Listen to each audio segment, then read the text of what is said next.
دوستو، پیارے نبی کریم صلی اللہ علیہ وسلم کا ذکر برکت کا ذریعہ ہے۔ چنانچہ آج آپ کو طائف کے سفر کا قصہ سناتے ہیں۔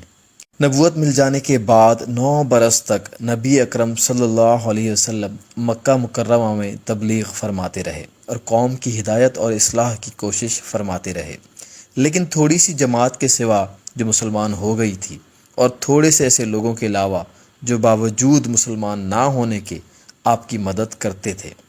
اکثر کفار مکہ آپ کو اور آپ کے صحابہ کو ہر طرح کی تکلیفیں پہنچاتے تھے، مذاق اڑاتے تھے اور جو ہو سکتا تھا اس سے درگزر نہ کرتے تھے۔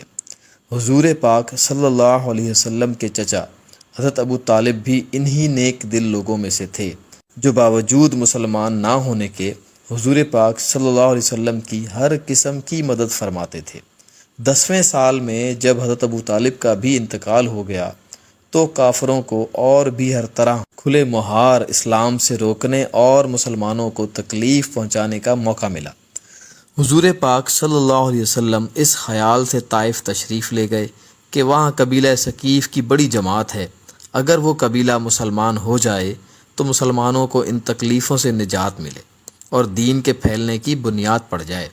وہاں پہنچ کر قبیلے کے 3 سرداروں سے جو بڑے درجے کے سمجھے جاتے تھے گفتگو فرمائی اور اللہ کے دین کی طرف بلایا اور اللہ کے رسول یعنی اپنی طرف متوجہ کیا، مگر ان لوگوں نے بجائے اس کے کہ دین کی بات کو قبول کرتے یا کم سے کم عرب کی مشہور مہمان نوازی کے لحاظ سے ایک نوآمد مہمان کی خاطر مدارت کرتے، صاف جواب دے دیا اور نہایت بے رخی اور بد اخلاقی سے نعوذ باللہ پیش آئے۔ ان لوگوں نے یہ بھی گوارا نہ کیا کہ آپ یہاں قیام فرما لیں۔ جن لوگوں کو سردار سمجھ کر بات کی تھی وہ شریف ہوں گے اور مہذب گفتگو کریں گے۔ ان میں سے ایک شخص بولا، او ہو، آپ ہی کو اللہ نے نبی بنا کر بھیجا ہے، نعوذ باللہ۔ دوسرا بولا کہ اللہ کو تمہارے سوا کوئی اور ملتا ہی نہیں تھا جس کو رسول بنا کر بھیجتے، الیاذ باللہ۔ تیسرے نے کہا کہ میں تم سے بات نہیں کرنا چاہتا، اس لیے کہ اگر تم واقعی نبی ہو جیسا کہ دعویٰ ہے تو تمہاری بات سے انکار کر دینا مصیبت سے خالی نہیں، اور اگر جھوٹ ہے تو میں ایسے شخص سے بات نہیں کرنا چاہتا۔ اس کے بعد ان لوگوں سے نا امید ہو کر حضور اکرم صلی اللہ علیہ وسلم نے اور لوگوں سے بات کرنے کا ارادہ فرمایا کہ آپ صلی اللہ علیہ وآلہ وسلم تو ہمت اور استقلال کے پہاڑ تھے، مگر کسی نے بھی قبول نہ کیا، بلکہ بجائے قبول کرنے کے حضور پاک صلی اللہ علیہ وسلم سے کہا کہ ہمارے شہر سے آپ چلے جائیں اور جہاں آپ کی چاہت کی جگہ ہو وہاں چلے جائیں۔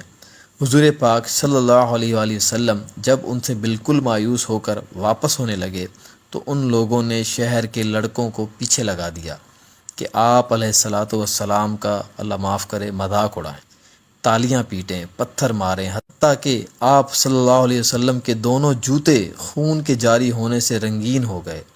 حضور اقدس صلی اللہ تعالی علیہ وسلم اسی حالت میں واپس ہوئے۔ جب راستے میں ایک جگہ ان شریروں سے اطمینان ہوا تو حضور پاک صلی اللہ علیہ وسلم نے یہ دعا مانگی، اللہ اکبر، اے اللہ، تجھی سے شکایت کرتا ہوں میں اپنی کمزوری اور بے کسی کی اور لوگوں میں ذلت اور رسوائی کی۔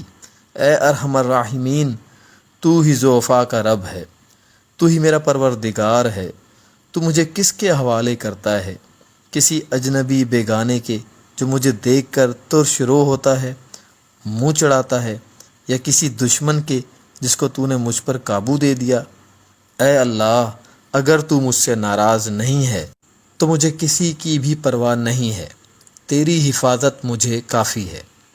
میں تیرے چہرے کے اس نور کے طفیل جس سے تمام اندھیرے روشن ہو گئے اور جس سے دنیا اور آخرت کے سارے کام درست ہو جاتے ہیں، اس بات سے پناہ مانگتا ہوں کہ مجھ پر تیرا غصہ ہو یا تو مجھ سے ناراض ہو۔ تیری ناراضگی اس وقت تک دور کرنا ضروری ہے جب تک تو راضی نہ ہو۔ تیرے سوا کوئی طاقت نہیں، نہ ہی کوئی قوت۔ اللہ، یہ دعا مانگنی ہی تھی کہ مالک الملک کی شان قہاری کو اس پر جوش ہی آ گیا کہ حضرت جبرائیل علیہ السلام نے فوراً حاضری دی اور سلام کیا اور عرض کیا کہ اللہ تعالیٰ نے آپ کی قوم کی وہ گفتگو جو آپ سے ہوئی سنی اور ان کے جوابات سنے، اور ایک فرشتہ جس کے متعلق پہاڑوں کی خدمت ہے آپ کے پاس بھیجا ہے کہ آپ جو چاہیں اس کو حکم دیں۔ اس کے بعد اس فرشتے نے سلام کیا اور عرض کیا کہ یا رسول اللہ، جو آپ کا ارشاد ہو اس کی میں تعمیل کروں گا، اور اگر ارشاد ہو تو دونوں جانب کے پہاڑوں کو ملا دوں جس سے یہ سب درمیان میں کچل جائیں، یا جو سزا آپ تجویز فرمائیں۔ تو حضور کریم صلی اللہ تعالی علیہ وسلم کی رحیم اور کریم ذات نے جواب دیا کہ میں اللہ سے اس کی امید رکھتا ہوں کہ اگر یہ مسلمان نہیں ہوئے تو ان کی اولاد میں سے ایسے لوگ پیدا ہوں جو اللہ کی پرستش کریں اور اس کی عبادت کریں۔ سبحان اللہ۔ یہ تھے ہمارے پیارے نبی کریم صلی اللہ تعالی علیہ وسلم کے اخلاق اور اپنی امت پر رحم اور کرم کا معاملہ۔ دوستوں، ہم ذرا سی تکلیف سے، کسی کی معمولی سی گالی دے دینے سے ایسے بھڑک جاتے ہیں کہ پھر عمر بھر اس کا بدلہ نہیں اترتا۔ ظلم پر ظلم کرتے ہیں اور اپنا بدلہ لے کر چھوڑتے ہیں، اور دعویٰ کرتے ہیں اپنے محمدی ہونے کا، نبی کے پیرو بننے کا۔ نبی کریم صلی اللہ علیہ وسلم اس قدر اتنی سخت تکلیفیں اور مشقتیں اٹھانے کے باوجود نہ تو بد دعا فرماتے ہیں اور نہ ہی کوئی بدلہ لیتے ہیں۔ اس سے ہمیں سبق حاصل کرنا چاہیے۔ امید ہے یہ آپ کو ویڈیو پسند آئی ہوگی اور اس پیغام کو دوسروں تک ضرور پہنچائیں۔ جزاک اللہ۔